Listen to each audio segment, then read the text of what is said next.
Hi everybody, welcome. I'm back. Today I am going to get started again with a little update relating to this video I made back in March. And it's called the UFO Gaslight. And there's been so much UFO news since I made this. In fact, it seems like I really had my finger on the pulse on this subject. So I'm going to do an update about all of this today. But first of all, I just want to let you all know I've been very busy and going through a really weird time offline, and I have to really start over in my mid-40s here. And it led me to some discoveries, and I went back and looked at the dates and some things lined up. Long story short, I think I figured out who sent me the message on the receipt last year. And if I'm right, it would actually make a lot of sense, and it would just make sense of some things. And so I just wanted to say that because it trolled me, and here I am, it's over a year later, and I'm still trolled. And we'll just leave it at that, shall we? So I'm going to get back to the UFO subject today because this has been a fascinating couple of months. So first of all, when I made this video, part of the overarching point was due to this clip that I found from The Thing from Another World. It's a wonderful clip, and you know, it's got these guys making fun of the Air Force's official stance on UFO sightings and the whole UFO and alien issue, right? And it got me thinking because I'd also been watching that new Project Blue Book show. Basically, it seems like a lot of the military people are the ones who are being gaslighted about the whole UFO issue. Now, this obviously, this is going back to 1951, and the whole point of this video and the whole attitude is very telling. All of this goes back to World War II. And so when I'm talking about UFOs, I'm talking about these Foo Fighters. I'm not talking about metallic tinker toy UFOs and the Nazi kind of UFOs that were obviously man-made.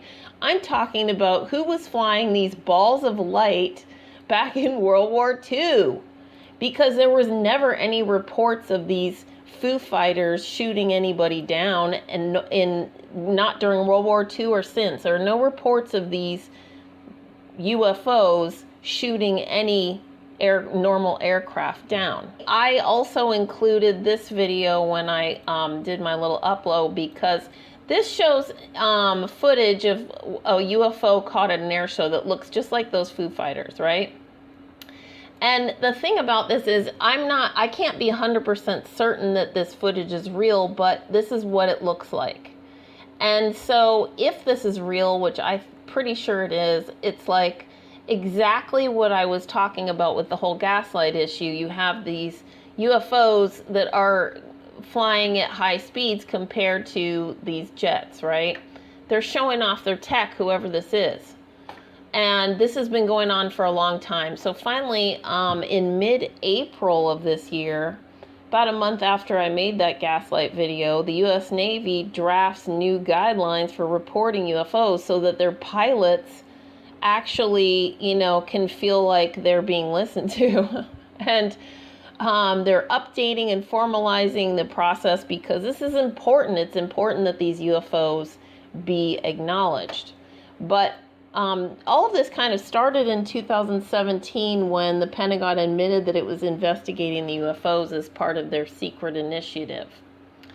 And they released this footage. And of course, they come out with to the Stars Academy, and but it was the Advanced Aerospace Threat Identification Program. Okay, they spent $22 million, and there's some more details that I'll go into about what they were doing. But obviously, it's important to ask what the hell is going on. Someone or something appears to have extremely advanced technology, and the Pentagon is actively changing the nature of the conversation about it.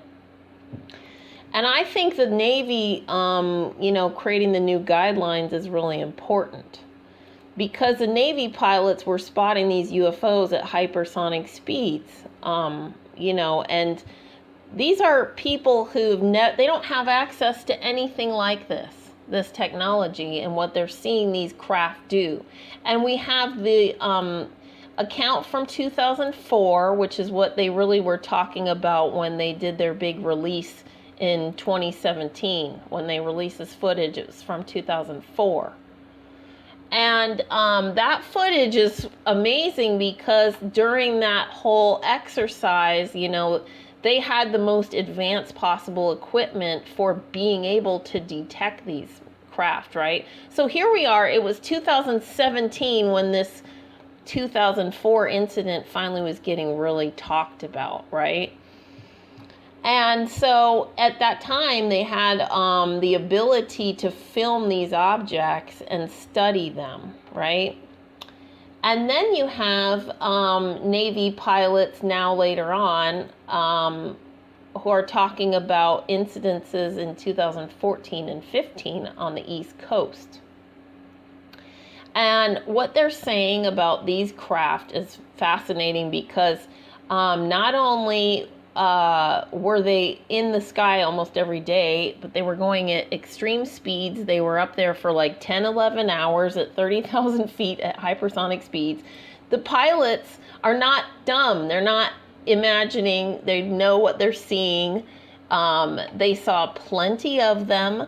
These are objects that are exactly the kind of thing many of us in the UFO world have been seeing all over the place for a long time, and they match the description of the Foo Fighters as well, right? And I'm not saying the Foo Fighters are necessarily the same. It looks like they sure could be.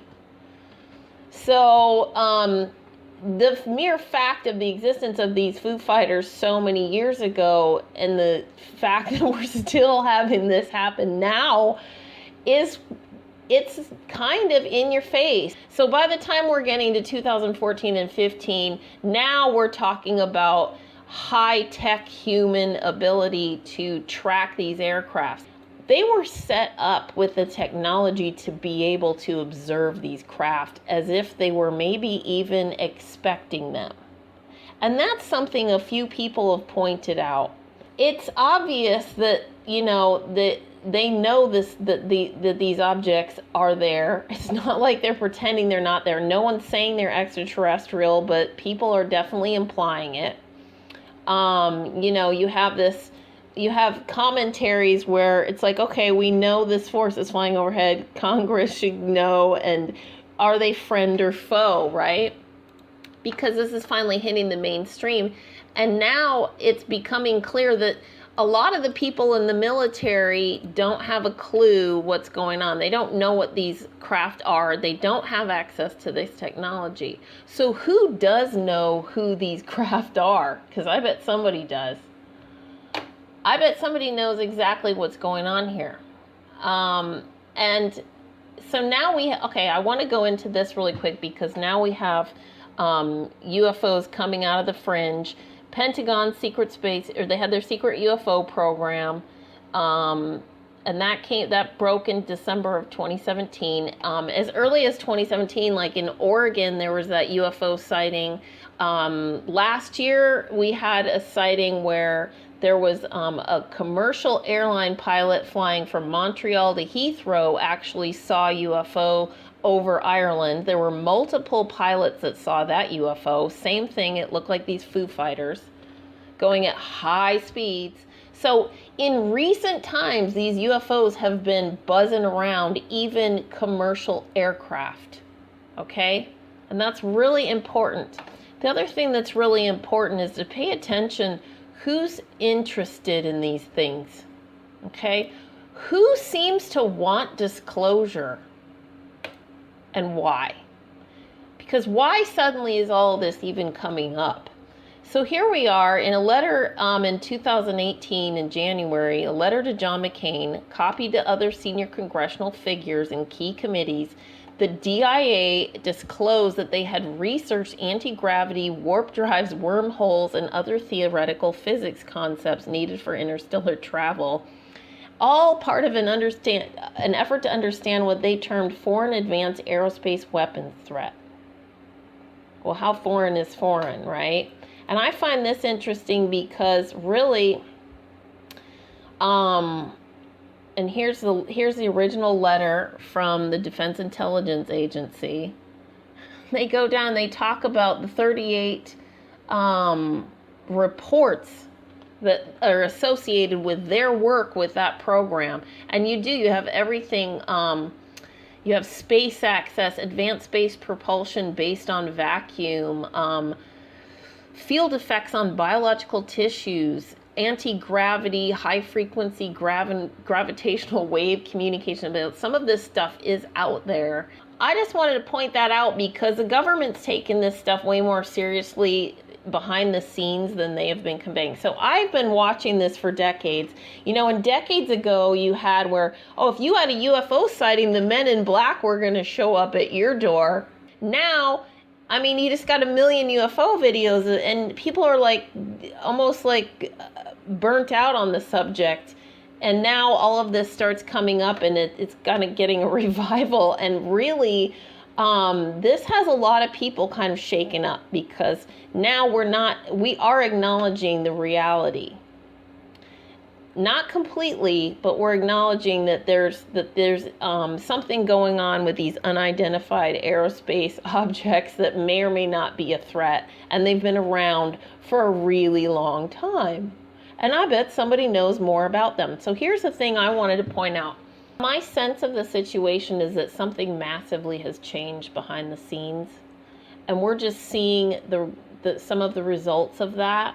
And a lot of what we're seeing with all of this UFO news is also a certain amount of data mining for public response.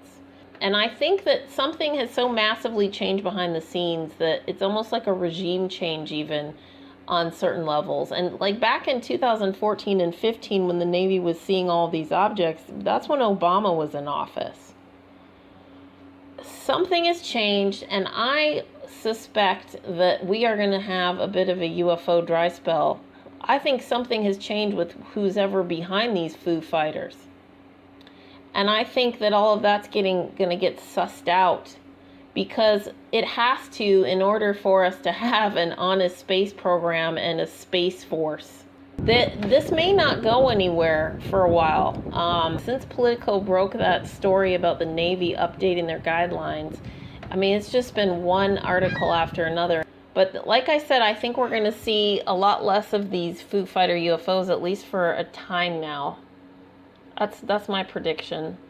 Something about this whole situation has changed, and I'll talk more about this as time goes on. I've got other videos I want to make, and I will definitely have more to say about this, I'm sure. But anyway, have a great day.